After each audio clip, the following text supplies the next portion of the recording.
Hello guys, അസ്സലാമലൈക്കും. നമുക്കിന്നൊരു dates cake ഉണ്ടാക്കിയാലോ? വളരെ എളുപ്പമാണ് ഉണ്ടാക്കാനായിട്ട്. അപ്പോൾ എന്തായാലും നമ്മൾ ഡേറ്റ്സ് നല്ല കുനുകുനാന്ന് ഇങ്ങനെ ചെറുതായിട്ട് തിന്നായിട്ട് അരിയുക. പിന്നെ നല്ല രീതിയിൽ മഴ ഇവിടെ പെയ്തുകൊണ്ടിരിക്കുകയാണ് കേട്ടോ. അപ്പോൾ നമ്മളിപ്പോൾ എന്തായാലും 1.5 കിലോയുടെ ഒരു കേക്കാണ് ഉണ്ടാക്കുന്നത്. അതുകൊണ്ട് നമ്മൾ 1.5 കപ്പ് ഡേറ്റ്സ് എടുത്തിട്ടുണ്ട്. ഇനി നമുക്ക് ചെറു ചൂടുള്ള പാലാണ് വേണ്ടത്. അതായത് 1.5 കപ്പ് ഡേറ്റ്സിന് 3/4 കപ്പ് പാലാണ് വേണ്ടത്. ഇപ്പോൾ നമ്മൾ 1 കിലോ കേക്കാണെങ്കിൽ നമ്മൾ 1 കപ്പ് നമ്മുടെ ഡേറ്റ്സിനാണെങ്കിൽ 1/2 കപ്പ് പാല് മതിയാവും. അപ്പോൾ നമ്മളിപ്പോൾ നല്ല രീതിയിൽ ഇതിങ്ങ് കുതിർക്കാനായിട്ട് മാറ്റി വെച്ചിട്ടുണ്ട് കേട്ടോ. അപ്പോൾ അതവിടെ ഇരുന്നോട്ടെ. ഈ ഒരു സമയത്ത് നമുക്ക് കാരമലൈസ് ചെയ്ത ഷുഗർ ആവശ്യമുണ്ട്. പിന്നെ നമ്മൾ മെൽറ്റഡ് ബട്ടർ 1/2 കപ്പ് വേണം കേട്ടോ. ഇനി നമുക്ക് മെയിനായിട്ടുള്ള സംഭവങ്ങളിലേക്ക് കിടക്കാം. അതായത് 1.5 കപ്പ് മൈദയാണ് നമുക്കിതിൽ ആവശ്യം.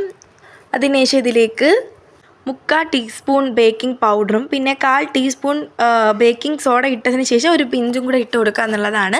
എന്നിട്ട് നല്ല രീതിക്ക് ഇതിനെ അങ്ങ് അരിച്ചെടുക്കുക. ഇപ്പോൾ നമ്മൾ വലിയ മുട്ട ആയതുകൊണ്ട് തന്നെ 5 മുട്ടയാണ് ഇവിടെ എടുത്തിരിക്കുന്നത്. വേറൊരു പാത്രത്തിലേക്ക് 5 മുട്ട പൊട്ടിച്ചൊഴിച്ചിട്ടുണ്ട്. നിങ്ങളുടെ കയ്യിൽ കൊച്ചു മുട്ടയാണെങ്കിൽ 6 എടുക്കാം കേട്ടോ.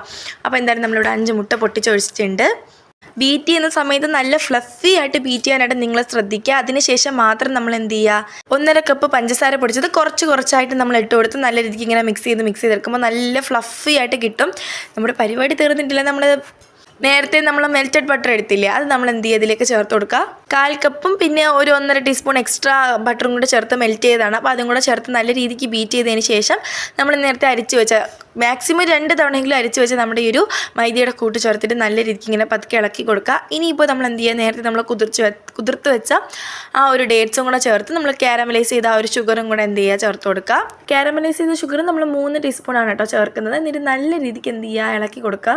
ഒരുപാട് ഇളക്കരുത്. കട്ട് ആൻഡ് ഫോൾഡ് മെത്തേഡിലാണ് നമ്മളിപ്പോൾ ഇങ്ങനെ ഇളക്കുന്നത്. കേക്ക് എല്ലാം അങ്ങനെ വേണം നമ്മൾ ചെയ്യാനെങ്കിൽ കട്ടി പിടിക്കും കേട്ടോ. ഇനിയിപ്പോൾ നമ്മൾ വേറൊരു പാത്രത്തിലേക്ക് ഇതിനെ അങ്ങ് ഒഴിച്ച് മാറ്റി വയ്ക്കാം. ഇനി എന്ത് ചെയ്യുക, നന്നായിട്ട് ബേക്കായിട്ട് കിട്ടും. അപ്പോൾ നമ്മുടെ ഡേറ്റ്സ് കേക്ക് റെഡി ആയിട്ടുണ്ട്.